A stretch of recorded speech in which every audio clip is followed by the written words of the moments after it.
This was today in Russia.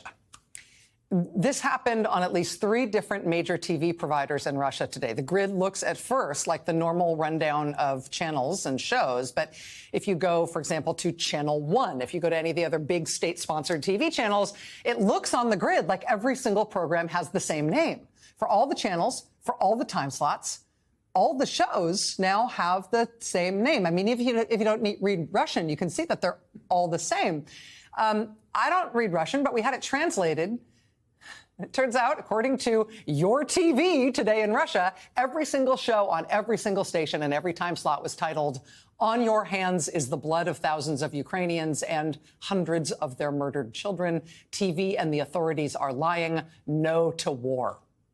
That was the title of every show on Russian television today, according to everybody's TV grid when they turned on their TVs. Somebody hacked at least 3 of the biggest cable TV providers in Russia today. So that is what it looked like all over Russia when people went to flip on the tube to see what was on, to see what the options were. Also today, a fairly major Russian news outlet, one called Lenta, L-E-N-T-A. This is their website, lenta.ru. And today, same day that somebody hacked all the TVs in Russia, today somebody also rewrote what appeared to be dozens of headlines and dozens of articles on the Lenta News website. Now, as you know, as we've been reporting here for the last couple of months, no independent media is allowed to operate anymore in Russia. Putin has made it literally a crime punishable by 15 years in prison, to report on his war in Ukraine or even to call it a war. But look at what the Lenta website looked like earlier today in Russia. Now, this is with English translation, so you can see what these headlines look at. But, oh, boy, wow, this isn't normal. Vladimir Putin lied about Russia's plans in Ukraine. Putin unleashed one of the bloodiest wars of the 21st century. These are all the headlines on the news website today. Record spending on the army did not help Russia defeat Ukraine. The Ministry of Defense lied to the relatives of those killed on the cruiser Moskva, that big Russian naval ship that was sunk by a Ukrainian missile. Also this one, Russia completely destroyed the city of Mariupol. Russia leaves the corpses of its soldiers in Ukraine. Vladimir Putin is afraid to reveal the truth about his family.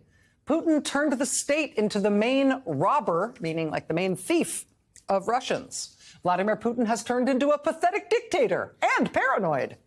Russia threatens to destroy the whole world. Zelensky turned out to be cooler than Putin. War makes it easier to cover up failures in the economy. Putin must go. He unleashed a senseless war and is leading Russia into the abyss. Again, this was all today. Those were all separate headlines today on one of the biggest pro-Kremlin state-controlled news sites in Russia.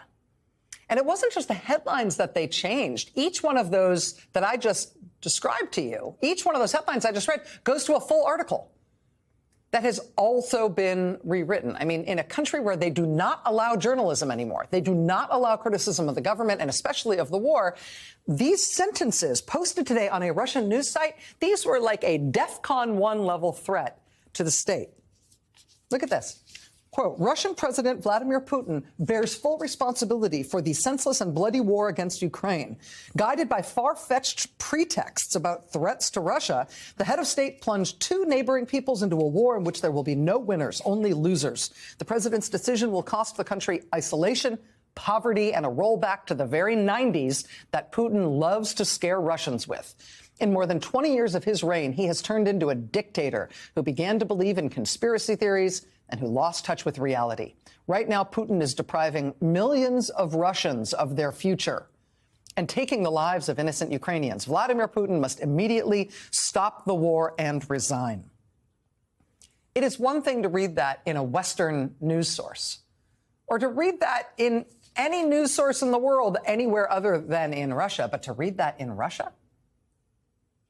But again, today, that was a Russian major news site today, altered to include that article and dozens of others like it. And if you started going through them, you noticed that there were a few things that were consistent in each of the new articles that was posted. For example, near the top of each of the articles that was posted on this Russian news site today, there was a disclaimer warning that this had been posted without the permission of the news organization, saying that it was definitely going to be taken down. So if you want to read this, take a screenshot of it immediately, because this won't last. And indeed, that disclaimer was true. All those articles and headlines were almost immediately taken down off that Russian news site today. But they were up there for long enough that the great and good people at the Internet Archive, the Wayback Machine, they captured and saved all of it. They've got screenshots. They've got the historical record of what those news sites looked like when the truthful anti-Putin stuff was posted just for moments. And in this case, what's fascinating is that we know who did it. Two journalists, two young journalists who used to work for Lenta, for this news organization, they say that they did it. They have reportedly fled Russia. They are outside Russia personally. They apparently still had logins to access the news site, so that is how they did it. They obviously prepared all this material, logged in, uploaded everything, logged out, and got out. But they posted today identifying themselves by name as the people who did it, Igor Polyakov and Alexandra Miroshnikova. They gave their names. They stood up and said, we're the ones who did this. And then they said, quote, we are looking for work and lawyers and probably political asylum. And then they sign off with this, quote, do not be afraid. Do not be silent. Resist. You are not alone. We are many. The future is ours. F war. Peace to Ukraine. And we do not know where those two brave Russian journalists are tonight, the ones who did that. Again, it has been reported that they are outside Russia, but we do not know where they are. We also don't know who hacked all the TVs in Russia today either. But man, this is living manifest hope that bravery is contagious, that dictatorships are brittle, that they have to criminalize journalism and criticism of all kinds, because they know it's powerful, because they know they can't survive the truth.